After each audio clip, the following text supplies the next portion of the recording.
Orange vous présente e-Africa saison 3, le podcast des talents africains réalisé par Dana Sayag.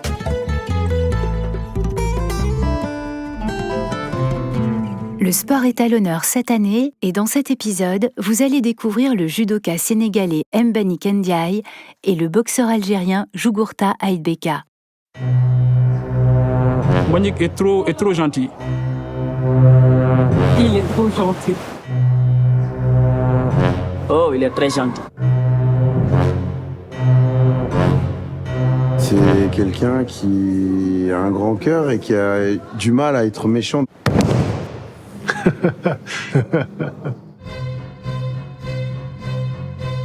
Moi, c'est Mbagnick Ndiaye. Je suis international sénégalais en judo, dans la catégorie des plus de 100 kilos. Il faut savoir que moi, j'ai commencé le judo à l'âge de 5 ans. J'ai grandi dans le milieu du judo et depuis, voilà, c'est ma famille, quoi. Mon papa, il était fan de lutte sénégalaise. On parlait sport tout le temps, du football, de la lutte. J'avais la chance d'habiter à 100 mètres du dojo national. Ça m'a tenté et puis voilà, j'arrêtais pas de fréquenter là-bas. Et puis voilà, c'est là où le virus m'a piqué un peu. Et j'étais très timide, j'étais plus souvent dans mon coin, tu vois, et j'étais un peu trop réservé. Et c'est vrai que le judo m'a permis de me lâcher un peu, d'avoir un esprit un peu d'ouverture. Et c'est assez important, ça m'a forgé, quoi. Les gens que je côtoyais, ils étaient super gentils. Et le respect, en fait. Tu venais, tu t'enlevais tes chaussures, tu les rangeais bien, t'avais ta gourde bien rangée, le kimono, il était tout propre, l'environnement tout propre et tout. Franchement, on pouvait que kiffer, quoi, le milieu.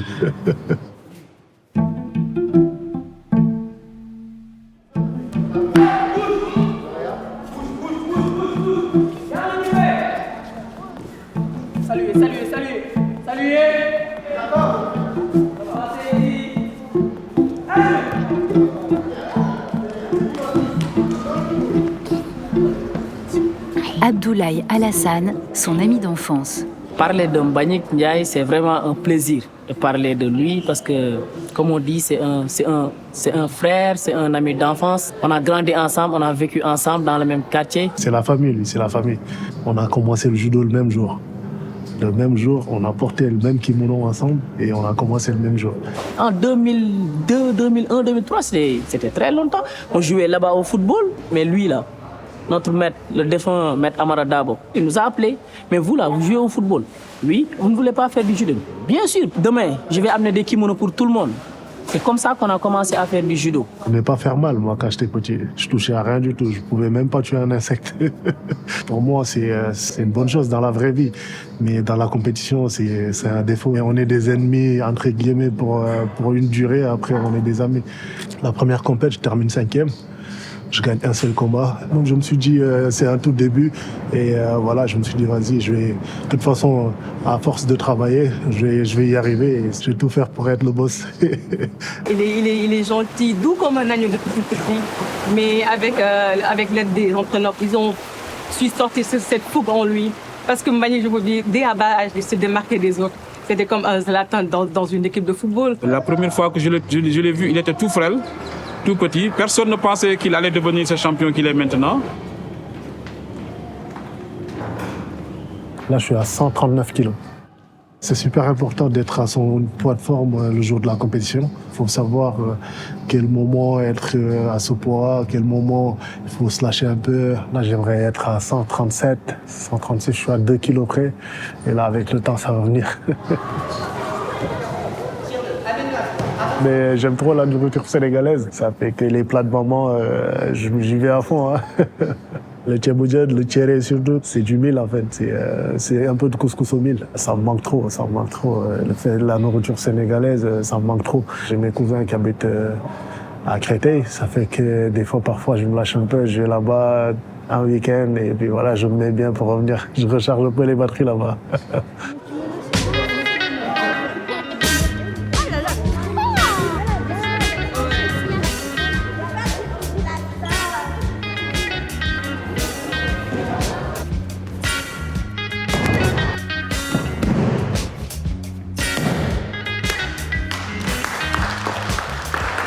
C'est ma première médaille internationale, c'était à l'île Maurice. Je gagne la médaille de bronze. Bah, je me suis dit, c'est lancé, hein. Ça y est, c'est lancé. Je regardais le mec qui était là, qui avait gagné, je le regardais à côté, je me disais, la prochaine fois, ça va être moi ici, hein. Je m'étais vraiment mis les chances de mon côté. J'avais pas arrêté de travailler, je travaillais beaucoup plus que les autres. Et puis voilà, ça m'a permis d'être au top, quoi, d'être au rendez-vous.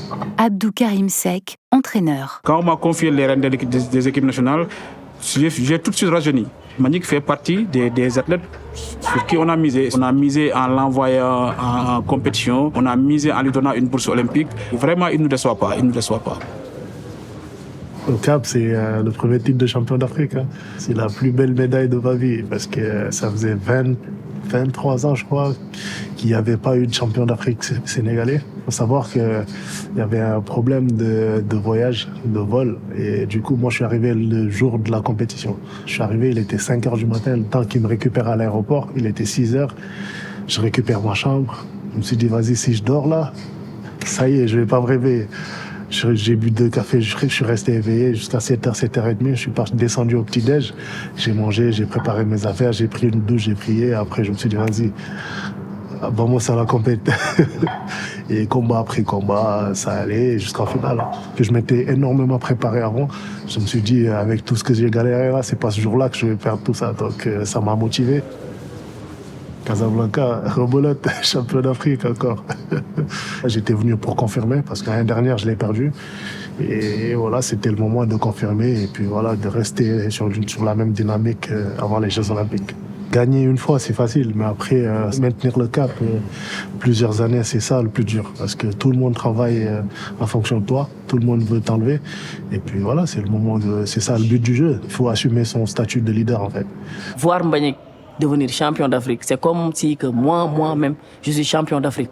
Quand je le vois être champion d'Afrique, être sur le podium, waouh. Et ça me fait mal quand je le vois avoir des médailles de bronze. Ça me fait très mal. Je l'appelle, je lui dis non, je suis pas content, gars. Mais ce que je veux vraiment, c'est de le voir tout le temps en haut, tout le temps numéro 1. Baye Diawara, judoka. Sa force, c'est ses mains. Il a un placement des mains, quand il est précis et qu'il a confiance en lui, extraordinaire. C'est pour ça que Teddy l'a choisi comme partenaire pour s'entraîner avec lui. Avec Teddy, quand on va en stage, on fait des vrais combats. Des combats de 1 heure, 1 heure et demie, 2 heures. On va vraiment à fond. Et franchement, c'est du lourd, quoi. C'est costaud. Quand il va à fond. Il ne fait jamais des entraînements où il est à 50%. Non. Tous ces entraînements, c'est à 100%. Ça fait qu'on est obligé de s'adapter, sinon voilà, on prend cher. Tu sors de là, tu vas au lit direct. Là, il me prend les 2 manches. Moi, je suis bloqué là, je peux rien faire. Du coup, moi, je me sers de ces 2 manches-là. Je viens là. J'arrive. Je viens là, attraper les manches. Là, en même temps, je me place. Et là, je descends.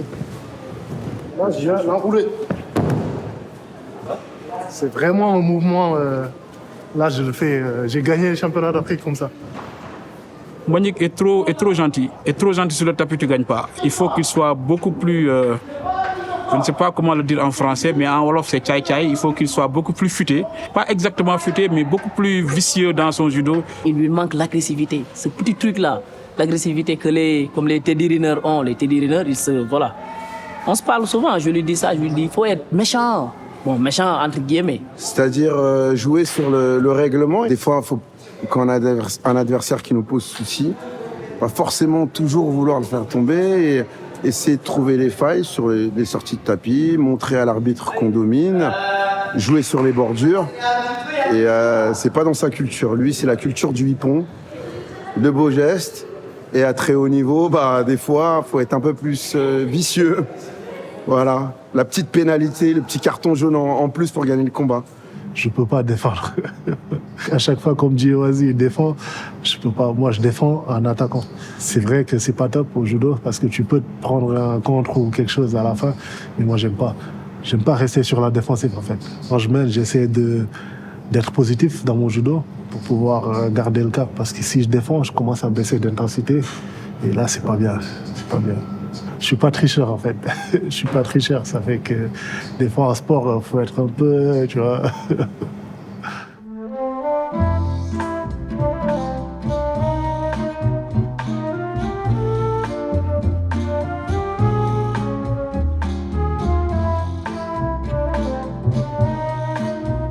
Créer un nom, pouvoir relever le niveau de notre continent, parce qu'on est un peu en retard par rapport à l'Europe ou à l'Asie. Petit à petit, ça est en train de prendre son envol et j'espère que ça va venir. J'ai soif de médailles et voilà, je vais chercher tout ce qui est à gratter, je vais aller chercher tout. C'est ça mon moteur de fonctionnement en fait, comme vous dites.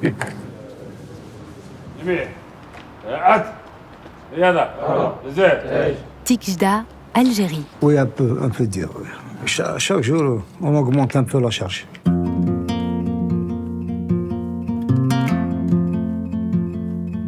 Je m'appelle Jugurta Aïtbaka, j'ai 27 ans. On est à Tikjda.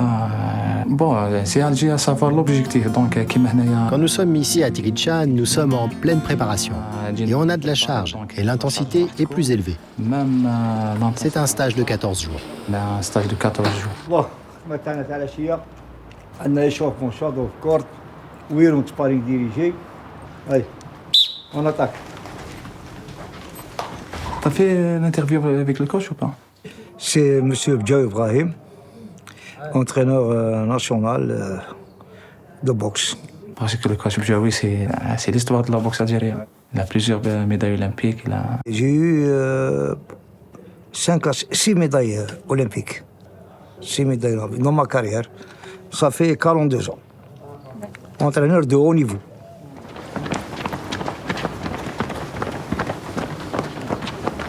J'ai commencé à entraîner les équipes nationales à partir de 1981. Avant, j'étais boxeur dans les années. J'ai commencé à pratiquer la boxe quand j'avais 6 ans. En tant que coach, on a travaillé avec les Cubains.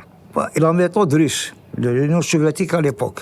Nous, on a pris un peu de la boxe cubaine, on a pris un peu de la boxe cubaine et la boxe algérienne. On a tout mélangé. Alhamdoulilah. La boxe, parmi les premiers sports en Algérie, c'est inné. Ils naissent boxeurs. Ils savent se bagarrer, ils ont le courage. Il faut juste les prendre en charge convenablement, leur enseigner les techniques de la boxe et les préparer convenablement. Et ils peuvent aller loin.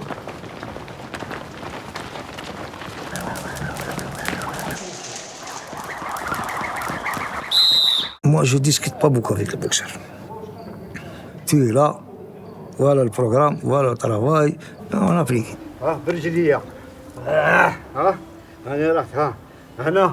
Quand à l'entraînement, il n'y a rien que le professeur qui parle, c'est l'entraîneur qui parle. Eux, ils écoutent, ils regardent. Et tu vois les gestes que l'entraîneur démontre, on applique.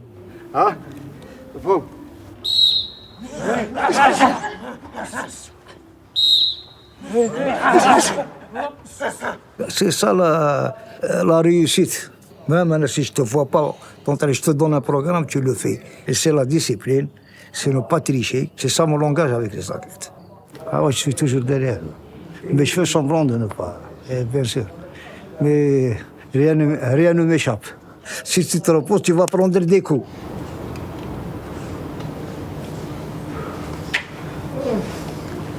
C'est dur, la boxe, c'est dur. D'un coup, c'est 200 kilos, 300 kilos qui vont taper sur la tête. Hein. Tu es boxeur, tu as choisi la boxe, il faut être sérieux, il faut être discipliné. Tu suis ton programme que je t'ai donné et Inch'Allah, tu vas réussir.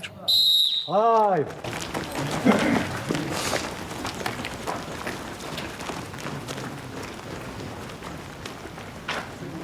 Il faut un footing de 45 minutes sur piste avec charge. Avec des gilets qui pèsent 20 kilos. Et c'est démonté, hein. C'est démonté, c'est du demi-fond.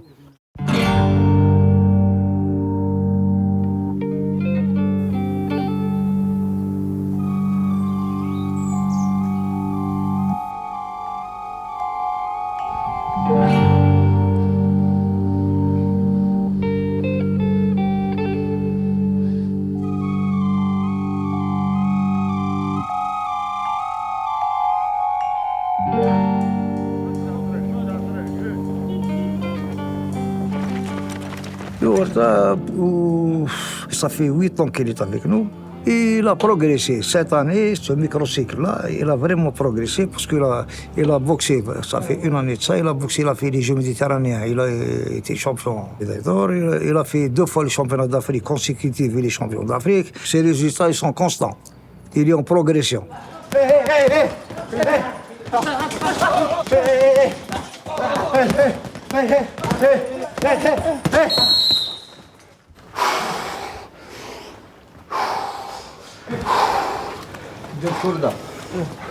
Lui, c'est pas un pêcheur, c'est pas un peinture. C'est un boxeur qui tous ses combats vont jusqu'à la limite.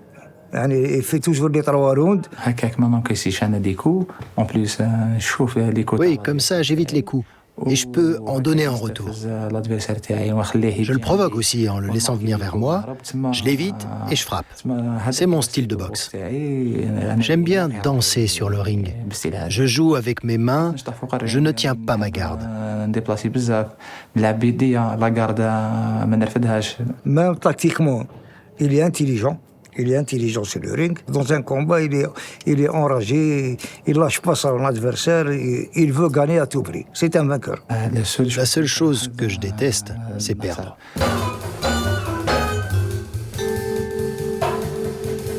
Il y a un très grand sacrifice dans la boxe parce qu'il n'y a pas rien que le combat. Le combat, c'est facile. L'ennemi numéro 1 du boxeur, c'est le poids.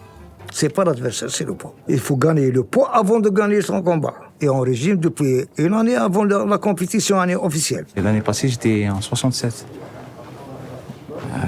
J'ai fait les Jeux méditerranéens en 69 et champion d'Afrique en 67. Après, le CEO il a changé des poids olympiques. Donc, j'ai préféré descendre en 63 et demi. Parce que 67 kilos, c'est pas un poids olympique. Ces Jeux olympiques, c'est sa chance. C'est le sommet. C'est la médaille. Être champion olympique, il n'y a pas plus que être champion olympique. Du matin au soir, on est avec lui. Hein?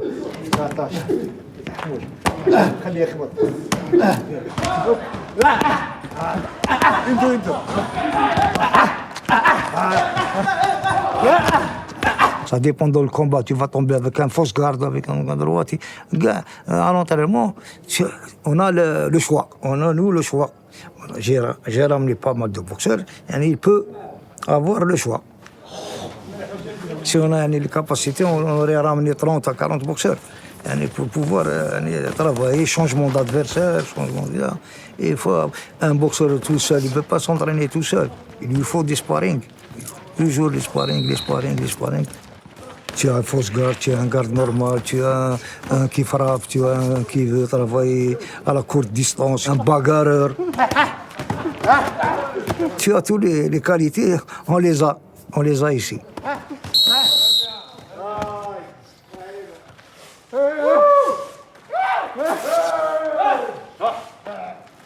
Je félicite un boxeur qui fait son travail sur le ring, qui fait son travail même s'il perd. Le vainqueur, je ne l'encourage pas. Parce qu'il est content, tu n'as rien à lui encourager. Je ne lui parle même pas.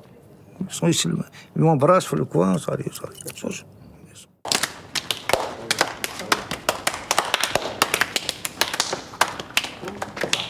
C'est nos enfants, le boxeur, c'est nos enfants. Alhamdoulilah, en amateur, ils sont en train de sont pris en charge. Il y a l'État qui leur donne des salaires, ils sont fonctionnaires, ils sont assurés à vie, même leur retraite. Ils sont pris en charge mieux que le professionnel. Le professionnel, il fait 1 combat, 2 combats, tu es blessé, tu es devenu fou, après on te jette. Le professionnel, on va en 6 l'athlète et on le jette. On suce l'athlète et on le jette. C'est à cause de l'argent. Alors, l'amateur, c'est pas pareil. L'amateur, non. L'arbitre, il est là pour protéger le boxeur. Il est là. Dès qu'il reçoit un coup, on l'arrête. On le protège. Je ne fais pratiquement rien de spécial. D'habitude, je fais ma prière avant mon combat. Je prie Dieu pour ne pas être blessé. Sinon, je vais au combat comme je suis et je ne me fais pas de soucis. Nous, les musulmans, toujours avant une compétition, on prie Dieu pour qu'on franchisse cette étape. Parce qu'un combat, c'est dur.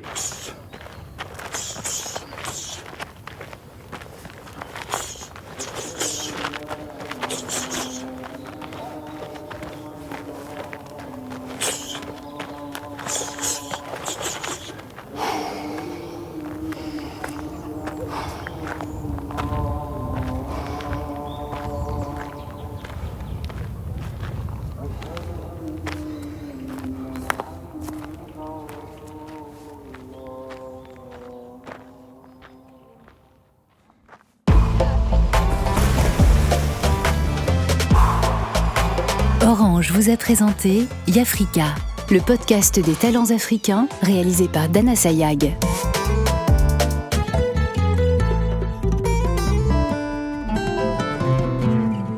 Dans le prochain épisode, retrouvez le parcours de la gymnaste algérienne Kélia Nemour et du sprinter ivoirien Arthur Cissé.